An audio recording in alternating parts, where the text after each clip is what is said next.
tempting to just enter your villain era when someone breaks your heart, but before you do that, watch this video. Hi friends, welcome back to my channel. My name is Caitlin if you're new here, and on this channel I teach you guys how to build your dream life and your dream closet.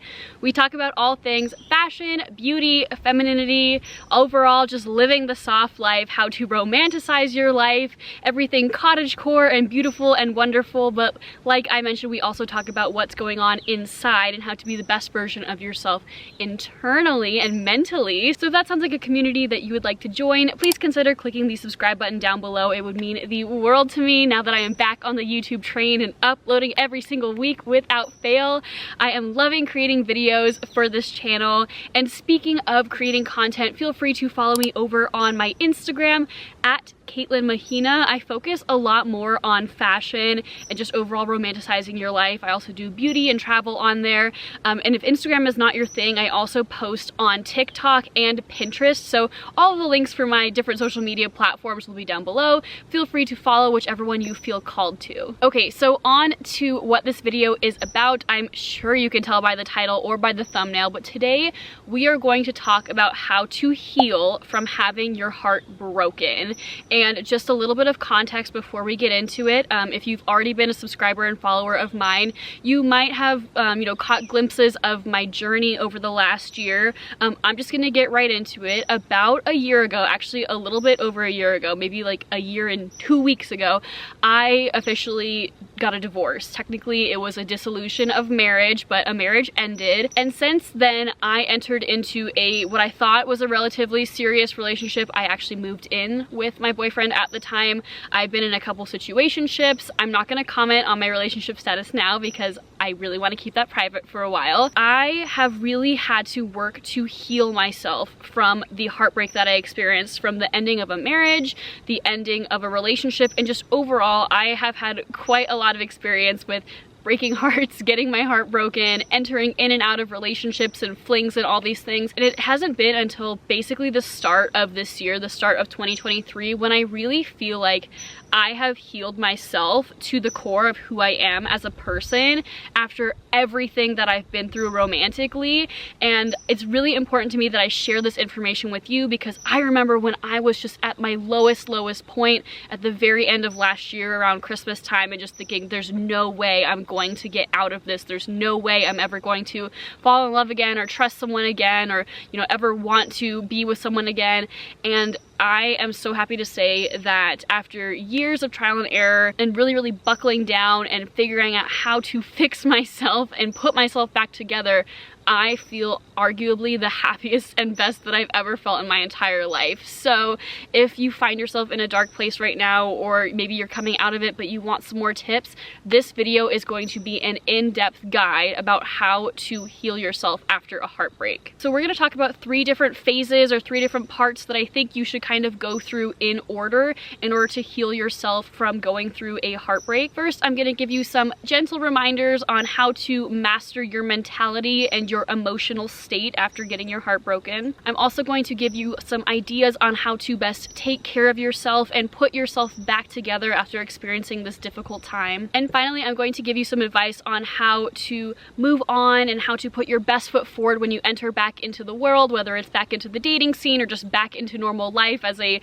fully functional, healed person. So let's go ahead and get into it. So let's first talk about your mentality and your emotional state.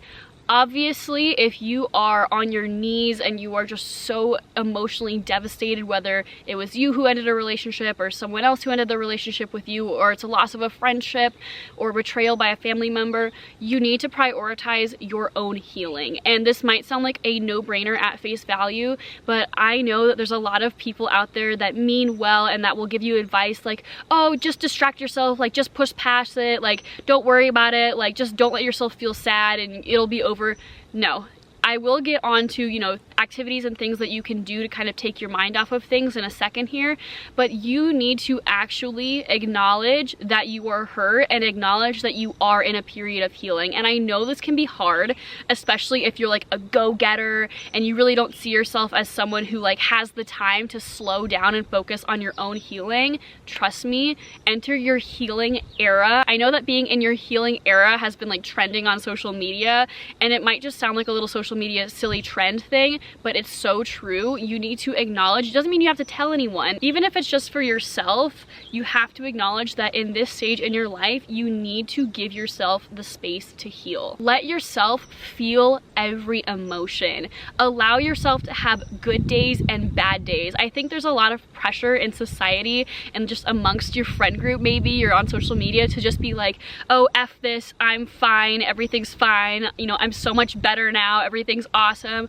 No, that is not going to actually fix you. I promise you. You have to let yourself, on the days when you feel so sad, do what you have to do to hold yourself together to like get to work, or you know, get to a family gathering or get to a social gathering, but acknowledge and understand that it is okay to feel miserable. Whether that means you cry in the car on your commute to work and then you pull yourself together and you walk through the door, or on your happy days, let yourself feel happy. Don't just think to yourself, oh well, I'm not allowed to feel happy because, you know, I just ended a relationship. No, you are allowed to feel happy as well. Love yourself enough to give yourself the space to not shame yourself for feeling all of the range of emotions that come after you've had your heart broken. Another thing that I really want to bring up here, and something that I had to learn the hard way, is that you need to learn to practice a level of detachment. And detachment doesn't necessarily mean like screw this person, like F them, I'm over it, like I don't give a F, like all of that stuff.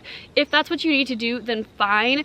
But as someone who, trust me, I am a hopeless romantic. I talked about this in my How to Heal Your Relationship with Love YouTube video. I would highly recommend checking that one out as well. I will link it up above somewhere. I am someone who has always, the second that I really think that someone's got potential, like a partner that I'm with has potential, for better or for worse, I'm planning my life with them in my head. Like, I am a diehard, cries at the movies, hopeless romantic, and it has taken a huge level of discipline and a huge amount of like mastering my emotions and just watching my thoughts and not attaching to them super emotionally and super intensely, that has caused me to feel so much less pain after a heartbreak.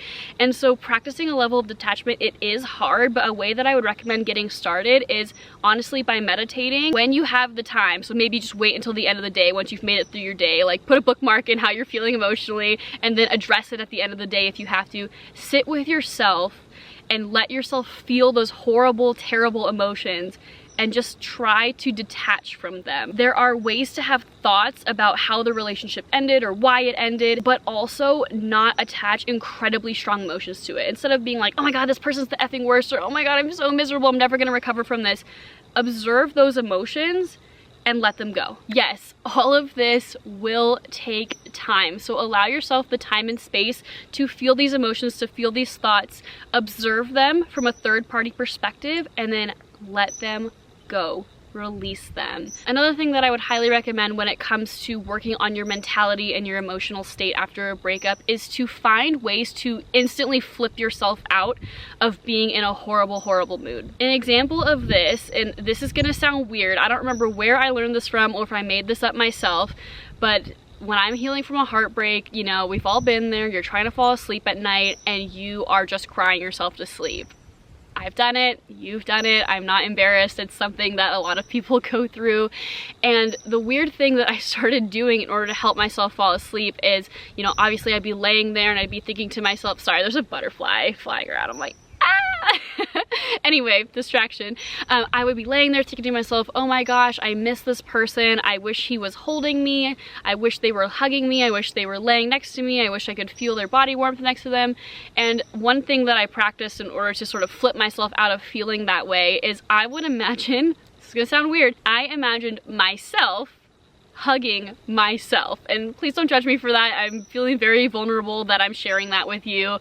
But that was just like a weird little oddly comforting way to sort of imagine that someone is there comforting me, but it's myself, which makes a lot of sense. You really should be the one that's putting yourself back together at the end of the day. So find little triggers for you. Maybe you remember a happy memory, maybe you read a book or watch a movie that you know makes you feel better, you know, maybe you, I don't know, go spend time with friends, whatever it is. You need to find ways to flip yourself out of those bad moments when you just feel hopeless and like nothing is going to go well, because it is a temporary feeling, and the sooner that you can kind of find ways to get out of feeling that way, the faster you are going to heal. You need to have what I like to call like redirection triggers. So for example, like I said, when I was falling asleep at night and feeling sad, I would immediately imagine myself comforting myself, you know, patting myself on the back. And actually, speaking of redirection triggers, I'm gonna move on to the next thing that I wanna talk about, which is taking care of yourself and your physical body and your space when you're healing from a breakup. So you know all of those things that you put to the wayside when you were in a relationship, like organizing your closet,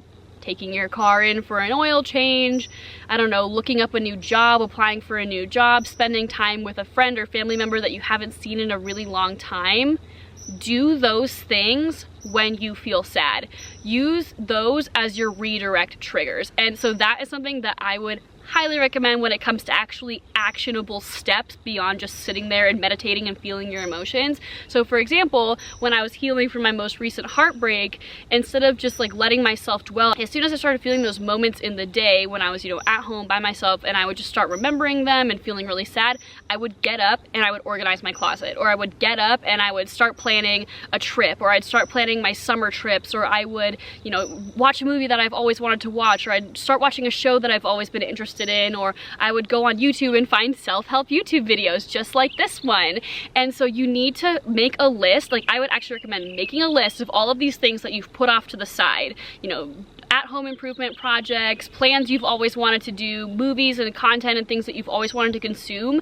And as soon as you start feeling in that low energy, like hopeless spot where you're like, what is the point anymore, and you want to flip out of it, redirect your mind to something productive that will actually up level you and improve your life and improve your surroundings. I promise you, it will make you feel so much better. So not only are you distracting yourself and, you know, sort of snapping yourself out of a horrible mental state that you don't want to be in, but you're also improving yourself, and that is a win-win. A caveat that I will put in here, you need to be intentional with your distractions. So for example, you might think to yourself, oh yeah, no problem, I'll just scroll social media whenever I feel sad. No, that's not gonna work. It has to be something that you are putting some level of mindfulness into. So just mindlessly scrolling social media is not going to be enough. It needs to be something that you are able to put 100% of your focus into, so that you really are truly like distracting yourself, because we all know, we've all been there where you're scrolling social media but you're still thinking about something else and you're not really doing either one of those things 100%. So make sure whatever it is that you are using to flip yourself out of that mental state is something that you actually need to put some level of effort into and some focus into. Moving on, you still need to take care of your personal appearance. And I know firsthand how miserable it is when you're like, no, I don't want to wash my face, and I don't want to brush my hair, and I don't want to tan, I don't want to do any of those things, I don't want to put on makeup. And that will make you feel so much worse, because not only do you probably not feel super desirable after, you know, whatever it is that happened that broke your heart, but also on top of that, if you're letting yourself go, if you're letting your physical appearance go and you're eating junk and maybe you're binge drinking or something, and you are just looking worse and your confidence is like falling through the floor because you're not taking care of yourself because you're miserable, that will make you spiral. I promise you firsthand. Looking in the mirror and already feeling miserable, and then you have like a ton of breakouts, or like your clothes aren't fitting you anymore, or you feel bloated or terrible or whatever, it's gonna make you just want to not leave your house. And so please, even when you really don't want to, this can be one of your distractions, one of your intentional distractions, especially when you don't want to. Get up and move your body. Make some food that nourishes you. Take care of your skin. Follow your skincare routine. And I wanna caution you here, it's not in the name of like glowing up or like getting some kind of like revenge situation where you like look better after you've had your heart broken, but you have to do it for yourself. And so so when you're out of it and you finally are like emotionally healed and all that stuff, you feel and look like the best version of yourself as well. Speaking of prioritizing yourself, this is also an excellent time to go after goals that you might have sort of pushed to the side in the name of spending time with someone that just recently ended a relationship with you, or vice versa. And I know firsthand, I can lose myself in relationships all the time, just spending time with them 24/7, and that's fun and that's awesome and that's great, but typically it means that you have to put something on the back burner in order to spend time with this person. And so kind of like how you made a list of things that are going to intentionally distract you, make a list of goals that you're like, oh yeah, I always wanted to run a 5K. I always wanted to start an online business. I always wanted to knit a sweater. I don't know, whatever it is, learn a new recipe, pick up a new hobby. Prioritize those things in your life, because then it'll actually feel like you're accomplishing something, and you will build your identity back up, especially if you're someone who like really places a lot of emphasis on being in a relationship. You will build your own self-identity back up as the person who's going after their goals, as the person who's awesome at cooking, or has a great body, or, you know, is a really avid hiker, or is an expert at making YouTube videos. Whatever it is, I highly recommend that you go after some goals, or just one goal. Even if it's just one, it means that, again, you're improving yourself, you're bettering yourself, and you're prioritizing yourself, and that will take you so much farther in the long run. The last phase of healing from a breakup is moving on, and that does not mean that you get to enter your villain era. I know that villain era was trending so much on like Instagram and TikTok and just everywhere recently. Don't do that. We have all been there. We have all sent the nasty text. We have all, you know, fabricated situations to sort of make the other person jealous. We've all done nasty things to sort of come out on top and get your revenge and make them come crawling back to you. That is not going to heal your relationship with that person, and it is most certainly not going to make you feel better at the end of the day. I have not once in my experience with my behavior or watching other people's behavior seen anyone successfully get revenge and actually have it be a happy ending for the person that had their heart broken, or anyone involved in the situation. It makes you look insane. It makes you do stuff that you regret.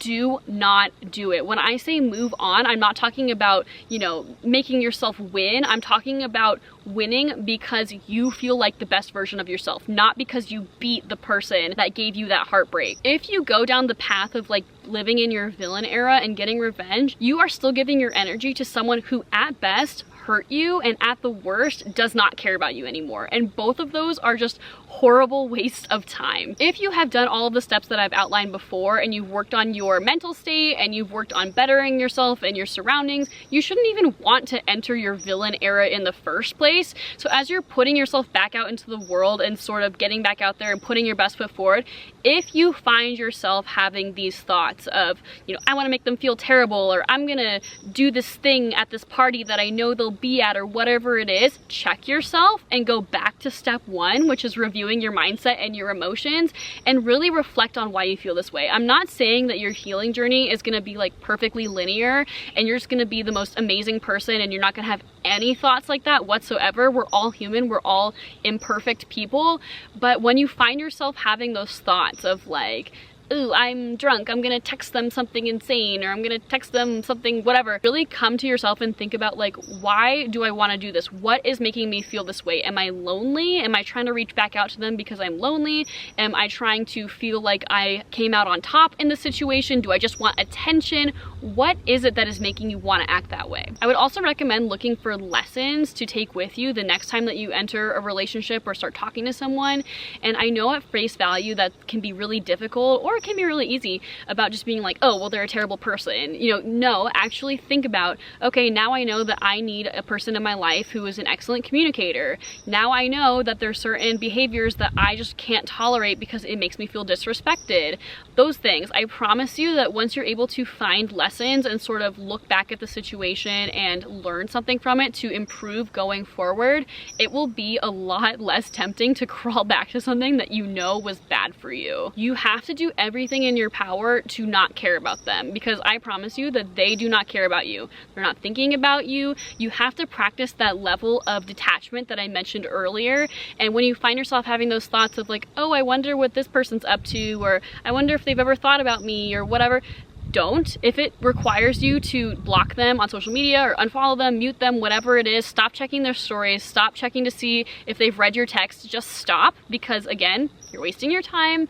You need to practice detachment and prioritize yourself, because if you are still putting that much time and energy and effort into thinking about what they're doing, you're just wasting time and energy and effort that you could put into making yourself a better person, improving your life, or finding someone who's much better for you. You also need to start dating yourself, and this is something that I have so much fun doing. If you need any tips or ideas, I have an entire playlist on romanticizing my life, and if you want to follow me, like I said, on my social medias, I do a lot of posts about like fun things to do by yourself, or just different fun activities that are like romantic and fun and sweet, and I would highly recommend checking any of those things out if you don't know where to start. But seriously, date yourself. If you are thinking like, oh, I need to have someone in my life in order to go do fun things, that's not true. You can, you know, obviously do stuff with your friends or your family, but you need to learn to enjoy solitude and enjoy being by yourself, because at the end of the day, if you're always looking for like a partner to fill a void in your social life,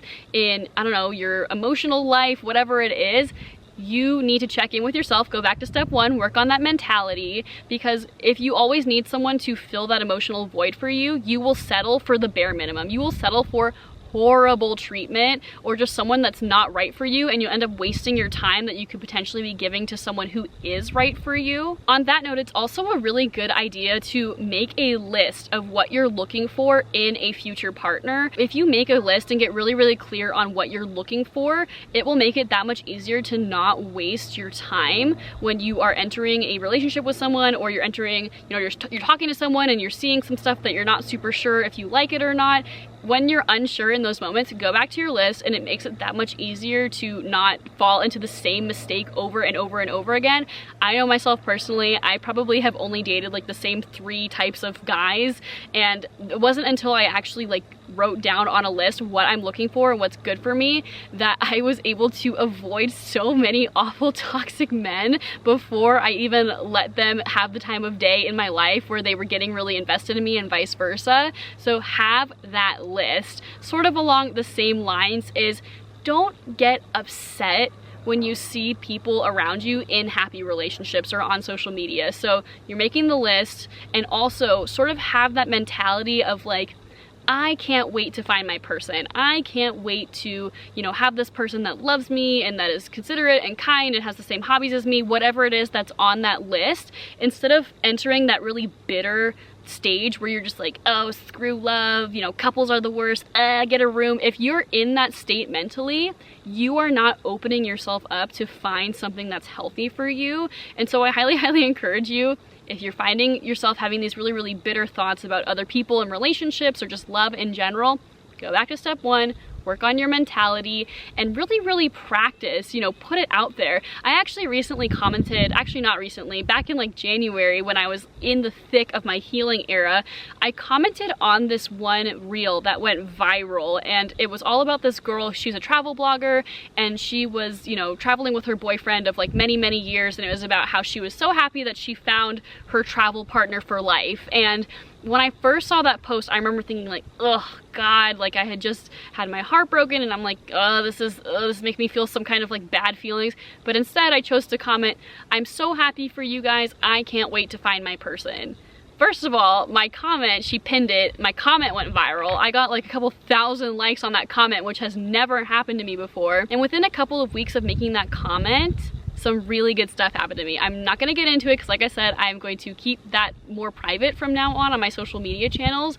But having that mindset in general has just been so helpful for me, because it opens yourself up to opportunities to actually get to know people that might be really good matches for you. I'm actually thinking about doing an entire video on how to manifest your dream partner, but I just don't feel 100% like I would know what to say yet. Hint, hint, wink, wink, maybe soon, who knows. If you're interested in that, feel free to comment down below, but I've mentioned it twice already. I do have another video called How to Heal Your Relationship with Love that is honestly pretty informative and very similarly related topic, so definitely check that one out. But that's all I have to share for today. Thank you so much for watching and making it to the end if you did. Like I said, feel free to subscribe down below if you liked today's video and you like the vibe here on my channel, and feel free to follow me on my Instagram at Mahina.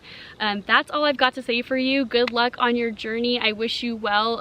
Feel free to comment down below if you have any questions or want some more in-depth advice. I'm happy to give it, and I will see you on the next video. Bye!